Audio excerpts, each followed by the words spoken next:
Hello everyone, welcome back to the podcast here. So today we got some interesting stuff going on in the world. Probably the biggest headline that we saw last week was the US was downgraded, right, from a AAA to an AA+. So we're going to discuss what that means today and what that looks like.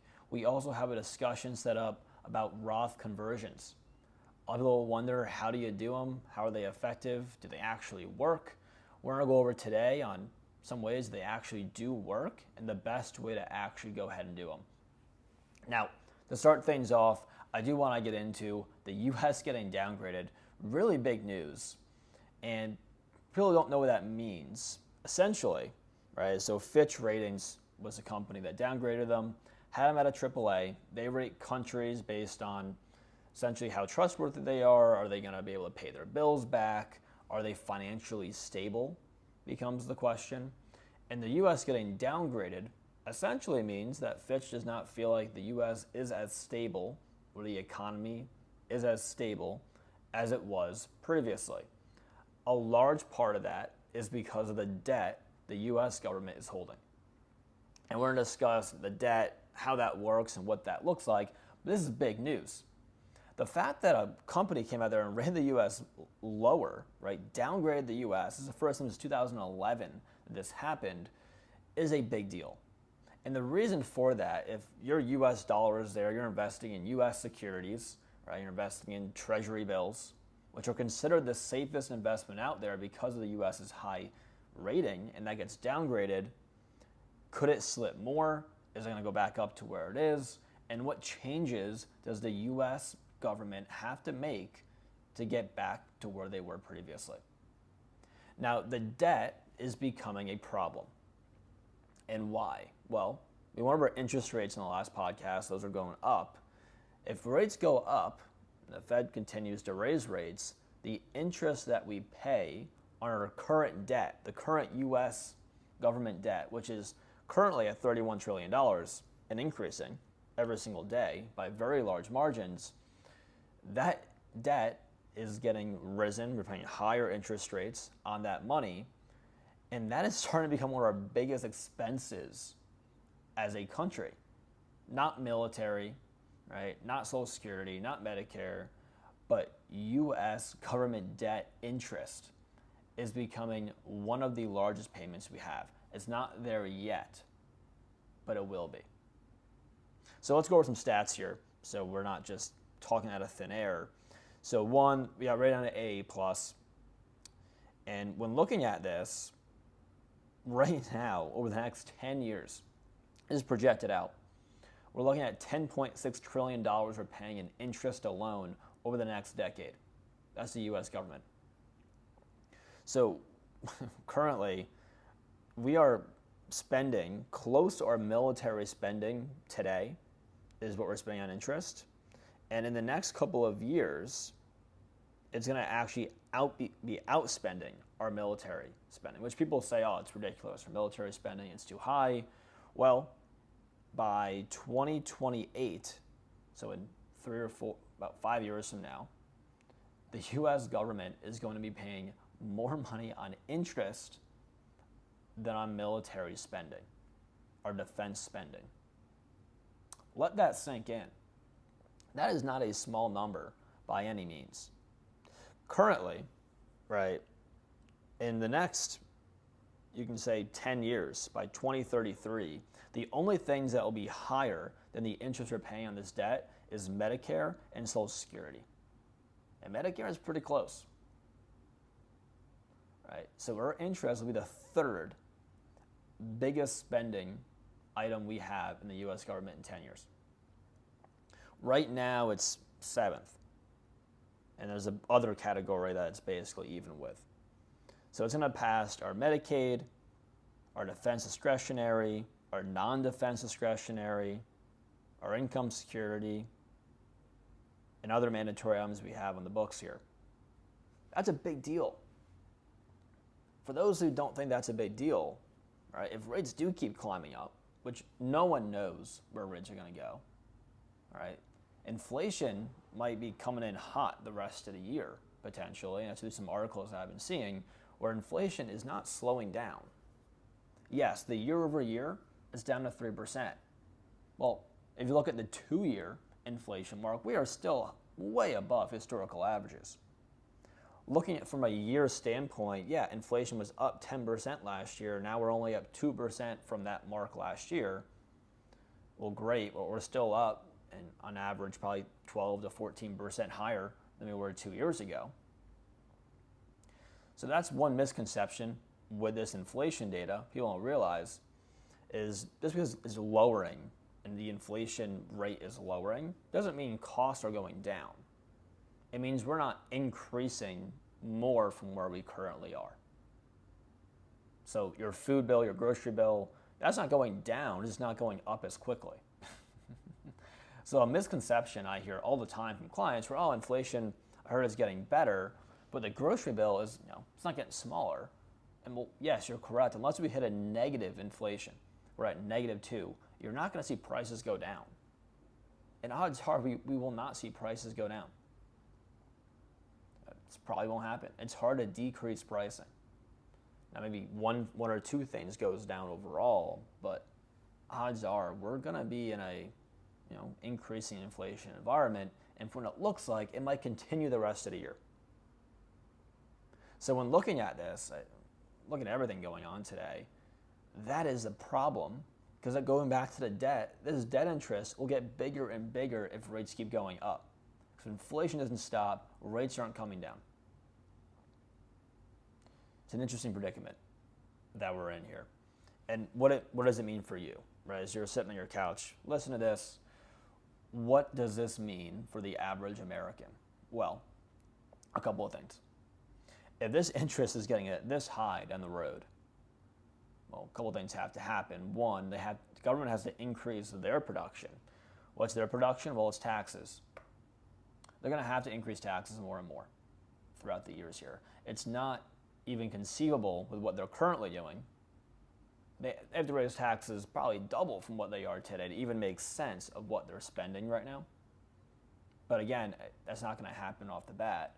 But they're going to have to increase them in some way or another. And no, it's not going to be just on the billionaires. Odds are it's going to be on the middle class Americans. That's where they're going to raise taxes. That's where they make the most amount of money. You know who gives millions and millions of dollars to politicians, their campaigns? It's the billionaires. Middle class Americans, you won't pull as much weight when it comes to donations. Therefore, you're probably not going to get saved in this. And that's a whole political argument there you can make. But odds are taxes are going up. They have to. There's no way they don't, based on the way interest is going up. And not only that, we are spending more than ever.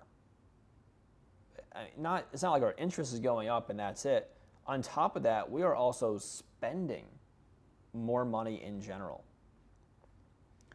It's getting higher and higher every single year. Right now, since World War II, our percentage of GDP and our debt has not been this high. And it's going to almost double what it was in World War II.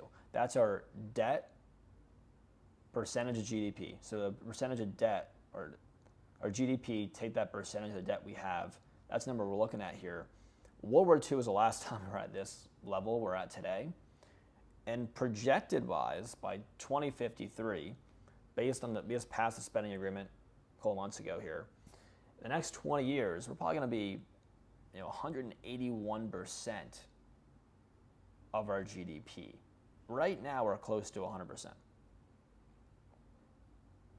What does that mean? Well, if we're at 100% today, our amount of debt we have is equal to the amount of GDP this country is creating. The amount of revenue coming in, it's equal. It's a scary thought. Now, what can change here? What has to happen? Well, we have to start reducing our spending as a government. It's not conceivable that this continues, and that's why we got downgraded by Fitch. They're looking at this too, and they're thinking, geez, how can they continue this? Doesn't make sense. No company could ever survive like this. Now, the government has one thing companies can't do. They can print money.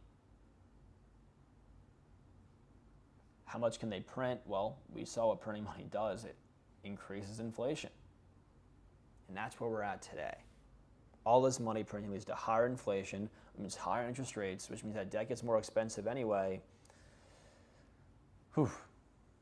It's not looking good, folks, on that end. And it's something that needs to change. If we go on the path we're on for the next 20 years, it is not looking good in that sense. Now, how could you trade against this? Well, a couple of things you can do. One, I would say the next couple of years, if they do decrease spending, it's going to be rough for the economy. Right? It just is. Another thing I'd say is you want to hedge against inflation. Inflation's going to keep going up.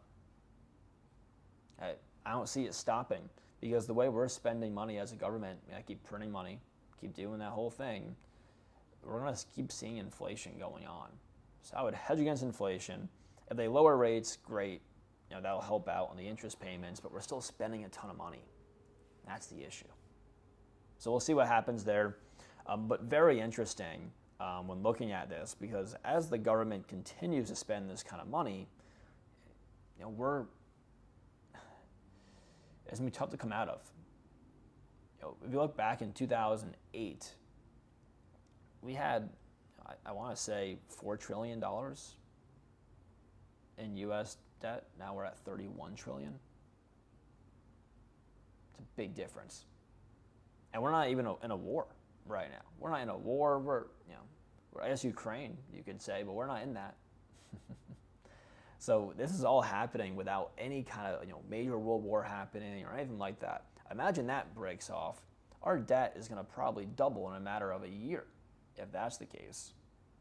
And I'm not saying that's going to happen, but if a world event happens where we need to increase our debt more, our debt's going to keep increasing, getting bumped up. So when looking at this, be careful of this. We're watching it. Nothing we can really do about it, unfortunately, except who you vote for in office. And I would say that probably is a major topic coming up, or at least it should be, is what are we going to do about this debt? Questions that we should be asking our politicians when it comes to that. So that's the news segment for today. It's a big deal. Keep an eye out on that. The other side of stuff I want to talk about was Roth conversions. So transitioning over now to, hey, I want to convert a Roth or convert my 401k to a Roth. What are the best ways to do it? Now, for those who don't know what a Roth conversion is, essentially what you're doing is you're taking an account, let's say it's $100,000 in it, it's a pre-tax account, and you didn't pay taxes on it yet. You're going to take the $100,000, you're going to pay taxes on it, and convert it to a Roth. So if you're in a 24% tax bracket, you got $100,000, you're going to pay $24,000. And then you're going to have around $76K go into a Roth. And now whatever that earns going forward, you will not pay taxes on it. Now, who's a Roth conversion good for? It could be good for anyone. It depends on the circumstance of the market and also what you plan on doing with the money. For most people, keeping it in your pre-tax 401k might be the most viable option. That might be the best, right, for you, because your tax bracket today might be higher than what it's going to be when you retire. So you're better off waiting till you retire than taking the money out then, and instead of being the 24% tax bracket, you're in the 12% tax bracket. All right, so that's the first thing. For those who make a lot of money today and think they might spend a lot of money in retirement, you might want to do a Roth conversion. Or if we're in the consensus there's a debt happening today, might increase our taxes in the next 10, 15 years, you might want to do a Roth conversion. Now that's not a guaranteed savings in taxes because we don't know where taxes will be 10 or 15 years. But going off this debt and what's going on today, I can make an educated guess and probably say, yeah, taxes will probably be higher in the next 10 to 20 years. It's a guess, but probably going to happen in that way, unless something dramatically changes from what we're currently doing. So when looking at this, going forward, a Roth conversion, if you're going to do it, what are the best ways to actually do it? That's where someone like myself comes into play here, and we can actually give advice on, hey, here are some options. Now, here's a unique strategy that's going on today because of this high interest rate environment. it's available, okay? And this is something that you can utilize, and anyone can do it, but it uses a certain investment product to get you there. And I'm going to use kind of mock examples of what this can do. So there are certain companies out there, insurance companies for the most part, that offer something like an equity index annuity. Okay. So one strategy that people are looking into is using these equity index annuities, which, to explain that, essentially it is an annuity. Typically you can pay a fee, you can not pay a fee. There's different variations of that, where your money grows in the index that you choose. And there's normally a couple index choices that you can choose from. Typically there's maybe 5 to 15 options. Within there, it grows with that index, but you don't lose in that index. So as in the market goes up, you participate in the index when it goes up, and when it goes down, you stay flat, you don't lose anything. So it's a more protective kind of investment, more conservative. You're not going to see the big returns like you'd see in the S&P 500. In here, you're looking at more like a, on average, right, like 5 to 7% kind of return in these kind of things. And it could be a lot less and it could be more. But that's like the average compared to the market being at 8 to 10% range. So it's more like a bond replacement, really, comparatively. But you get some market upside. Now, the reason I mention these, some of these products are something called a premium bonus, where essentially you put money in, and it's a premium bonus. It's not an income rider bonus, but a premium bonus, where your money gets bumped up automatically. So a bonus could be something like 10%, 15%. Highest I've ever seen was 18%. Right? And these can change every single day. So don't think they're still out there like that. They might be, they might not. You got to ask your advisor and see what he says. But these premium bonuses are out there. So one strategy that you could utilize is using a premium bonus to do a Roth conversion. In essence, this is how it works. Give an example. You have $100,000 you want to convert over to a Roth. Right? Let's use an example of a 15% premium bonus. That's where it starts making sense to me. If you can get that, it actually kind of works from a tax standpoint. So you put $100,000 in this annuity. The $100,000 goes to $115,000. All right, automatically, right? You get a bonus. Now you have to make sure the company lets you do Roth conversions within that annuity, right? If they do, great. Basically, what you can do now, that $115K, over the next 5 years, you take out $20,000 to $25,000 a year and convert it to a Roth. All right, so you convert it to a Roth every single year.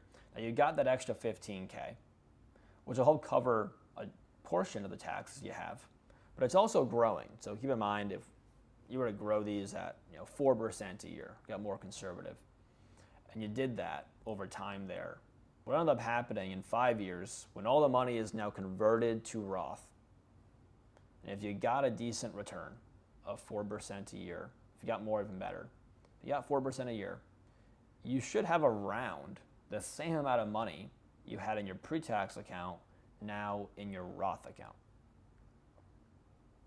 Okay, this is assuming a rate of return. So keep in mind, this is not a guarantee. You're not going to lose any money or have more or less money. But odds are, if you get 4% a year, you could be in a pretty good spot, a better spot than just converting the money over in the stock market comparatively. So if you're a more conservative investor anyway, and your money is kind of more in the bond market, maybe it's cash, and you want to convert it over, I think that's a great thing to look at Roth conversions. It helps decrease your taxes by a very large portion throughout your retirement, and your money grows tax-free. This is actually great for people who are worried about RMDs. So when you turn 72 and a half, you've got to take that money out no matter what.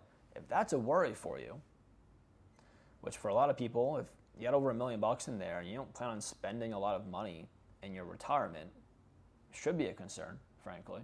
I'll do another video on RMDs here in the future. But this could be a great way to get money out of your pre-tax accounts. Now you can put money in your Roth. You don't have to take money out of the Roth. There's no RMD for a Roth IRA. It'll continue to grow without taking any money out of it. And when your kids receive it, that money's also tax-free. So from an estate planning side of stuff and an RMD planning, this strategy could really help a lot of people out when it comes to Roth conversions, how to avoid RMD taxes legally avoid them. And secondly, giving money to your kids in a more tax efficient way. Those two things, it hits it. And by doing this strategy could be really effective for somebody going forward. So if you're somebody who thinks, geez, I think, this could make sense for me, I would say something to definitely look into going forward. Now, in terms of the conversation today, hopefully you enjoyed it. Big stuff happened with the Fitch downgrading. We'll see how this plays out going forward with the U.S. government. Hopefully some changes are made in policy where we're not going to be spending as much money. And on the Roth conversion side, I'll make some more videos on this, but if you're interested, give me a call, let me know. I can walk you through it in a little bit more detail. Feel free to hit me up in the DMs of YouTube or hop on our website and send a message on there. Definitely a unique strategy that people, I don't think, are talking about today as much as they should be. And with this high interest rate environment, opportunities like that are available. So stay tuned for the next episode, and thanks for staying here.